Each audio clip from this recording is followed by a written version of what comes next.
मृत महिलेच्या अंत्यविधीनंतर असं संपूर्ण अस्थि हवेमध्ये घटनेने गावात खळबळ। नाशिक जिल्ह्यातील एका गावात हिरव्यागार डोंगराच्या कुशीत वसलेलं हे छोटंसं गाव।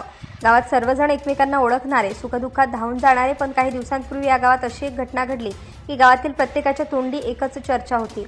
गावातील मंगला रामदास जाधव वय 42 वर्षीय विवाहित महिलेच्या आजारपणामुळे निधन झालं।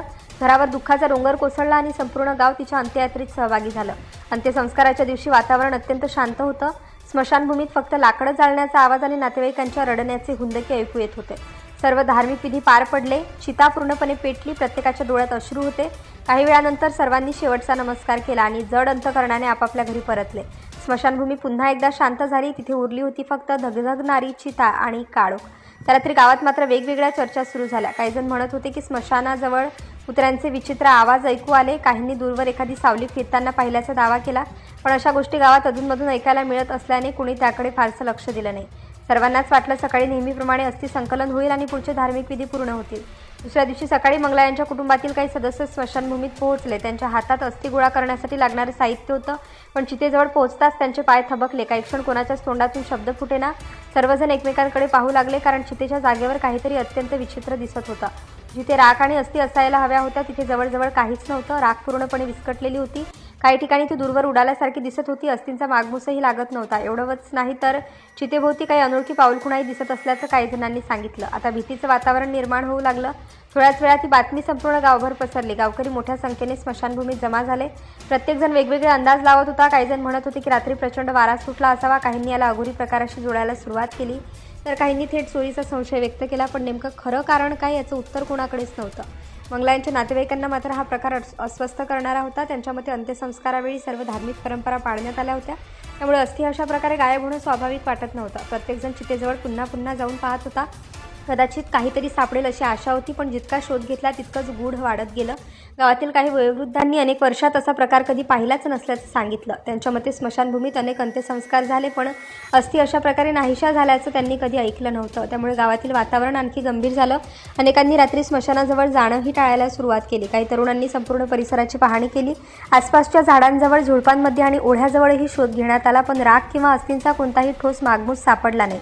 उलट काही ठिकाणी माती उकरल्यासारखी दिसत असल्याचं सांगण्यात आलं, त्यामुळे चर्चांना आणखी उधाण आलं।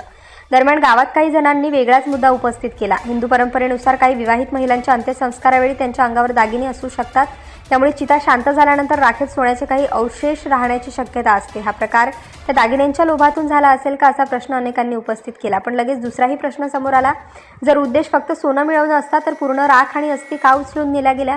फक्त दागिने शोधून नेणं पुरेसं होतं, मग संपूर्ण चितेचा भागच का विस्कटण्यात आला? या प्रश्नाचं उत्तर मात्र कोणाकडेच नव्हतं। गावात भीती इतकी वाढली की काहींनी या घटनेचा संबंध अंधश्रद्धेशी जोडायला सुरुवात केली। काहींनी अघोरी विधींच्या कथा सांगायला सुरुवात केली, तर काहींनी ही सर्व अफवा असल्याचं स्पष्ट सांगितलं। पण जे प्रत्यक्ष स्मशानभूमीत पाहिलं होतं त्यानंतर लोकांच्या मनातील शंका कमी होण्याऐवजी वाढतच होत्या। मंगला यांच्या कुटुंबियांनी हा प्रकार दुर्लक्षित न करता संबंधित यंत्रणेकडे माहिती दिली। त्यांची एकच मागणी होती की या घटनेमागचं खरं कारण शोधलं जावं, कारण हा केवळ त्यांच्या कुटुंबाचा प्रश्न नव्हता, तर स्मशानभूमीसारख्या पवित्र ठिकाणाच्या सुरक्षिततेचाही प्रश्न होता। या घटनेनंतर गावातील अनेकांनी स्मशानभूमीत रात्री प्रकाश व्यवस्था, सुरक्षा आणि देखरेखीची गरज व्यक्त केली, कारण अशा घटना पुन्हा पुन्हा घडू नयेत अशी सर्वांची इच्छा होती। गावातील वातावरणात अजूनही भीती आणि संभ्रम कायम होता।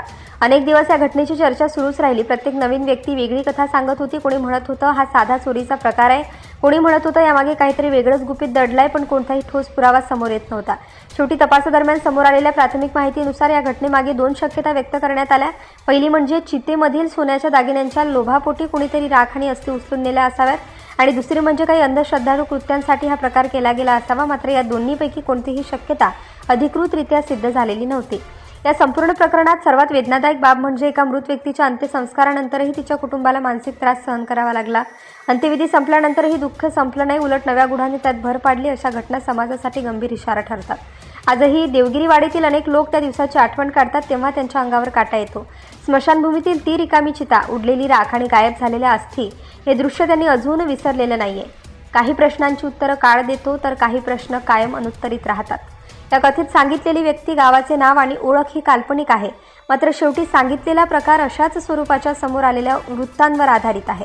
या प्रकरणामागचं खरं कारण अधिकृत तपासानंतरच स्पष्ट होऊ शकतं, त्यामुळे अफवांवर विश्वास न ठेवता अधिकृत माहितीलाच महत्त्व द्यावं।